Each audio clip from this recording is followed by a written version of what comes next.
When someone sneezes or coughs and they are infected with SARS-CoV-2, they are sending millions of virus particles into the air. If SARS-CoV-2 lands on your skin, the danger of infection lies in you touching your face and the virus entering your system through your eyes, nose, or mouth. The virus can survive for 9 hours on your skin before the low pH and inhospitable environment kills it. Once the virus enters your respiratory system, the virus can get stuck in the mucus that lines your trachea and airways. The cilia then goes to work to push all of this viral-laden mucus up out of the airway and into your esophagus. This prevents the virus from being able to cause any infection. The only specificity that your innate immune system has is the ability to detect the difference between self and foreign cells through TLRs, also known as toll-like receptors. Once TLRs on the surfaces of cells such as macrophages and dendritic cells come in contact with the virus, they signal for an immune response to occur. Dendritic cells are the connection between the innate and the adaptive immune system. They are located in points common in initial exposures to an infection, such as the lining of the trachea, nose, lungs, stomach, and intestines. When they come in contact with SARS-CoV-2, they then migrate to the lymph nodes with information about the pathogen. Once macrophages are activated by TLR recognition, they release interleukins or cytokines to recruit other immune cells, increasing blood flow. The SARS-CoV-2 virus in extreme cases creates an intense cytokine response known as a cytokine storm.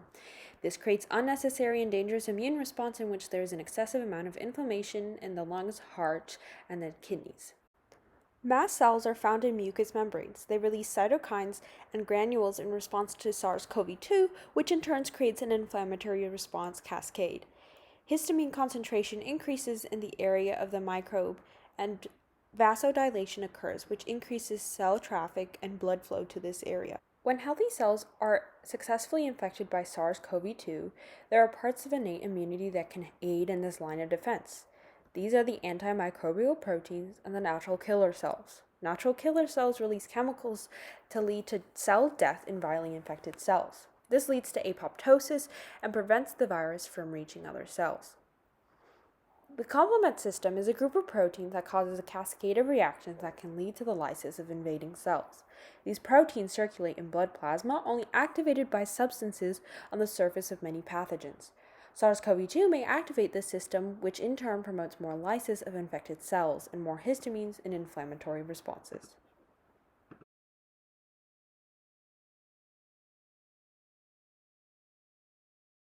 When our body is first exposed to a pathogen, in this case SARS-CoV-2, it will experience the primary response. This response can also be triggered due to a vaccination. In the primary response, the immune system has not yet seen this foreign entity before. This means our immune system does not yet have an adaptive response for this antigen. It will have no antibodies specifically for the invader. Although, when we are infected, we will still be protected by our innate immune system. But the adaptive immune system has a lag period that can last for days or even weeks when it is building the corresponding lymphocytes to the pathogen. The concentration of antibodies in the primary response compared to the secondary response is very low. The primary response occurs mainly in the spleen and lymph nodes. And the responding cells are naive T cells and B cells. These are cells that have not yet been exposed to an antigen. Eventually, once the adaptive immune system begins to create plasma cells that will make antibodies, it enters the logarithmic phase. And this phase is when it has an exponential increase or a very large increase of antibodies. It's not large compared to the secondary response, but compared to the initial amount. The majority of the antibodies synthesized is IgM in the primary response, but IgG is also used as well.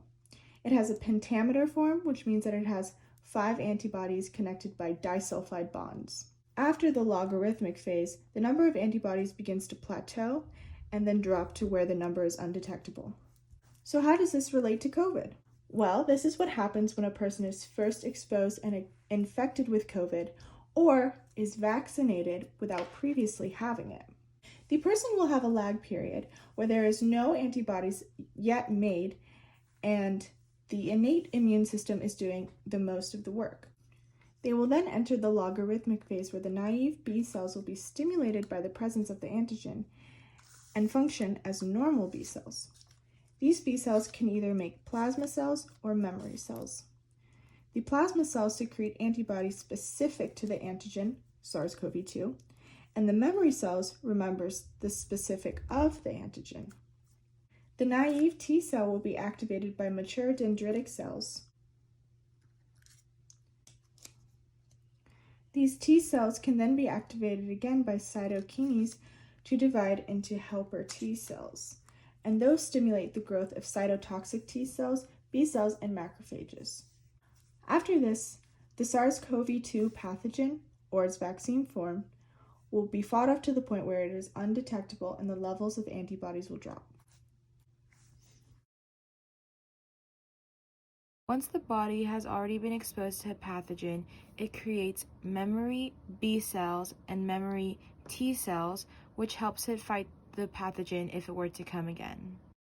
In order for B cells, which are located in humoral immunity, and cytotoxic T cells, which is located in cell-mediated immunity, to occur, there needs to be the help of activated helper T cells.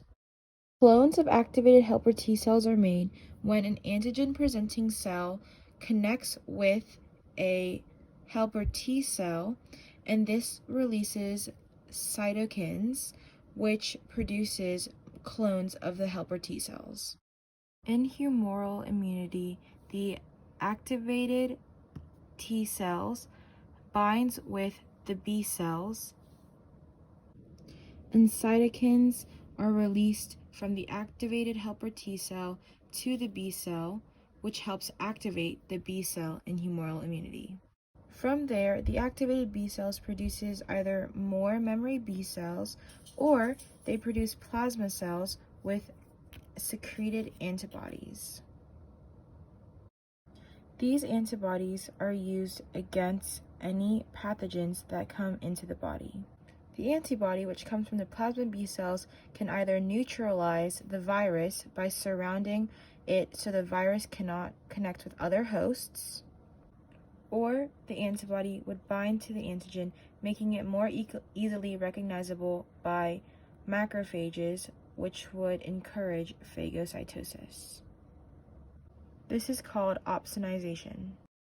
In cell-mediated immunity, the cytotoxic T cells would bind to the infected cell, and that would release perforin, which creates pores inside the infected cell, which allows granzymes to move inside the infected cell.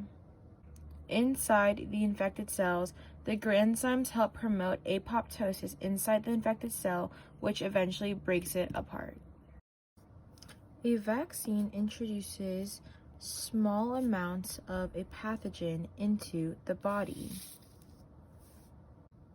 The vaccine actually counts on the secondary immune response because they are hoping that the body would help build memory cells, which can help fight the small doses of pathogens that the vaccine provide, in hopes that if the person were to contract a large amount of the pathogens and it were to harm the body, there would be enough memory B and T cells created and cytotoxic T cells created in order to be able to fight off all the pathogens.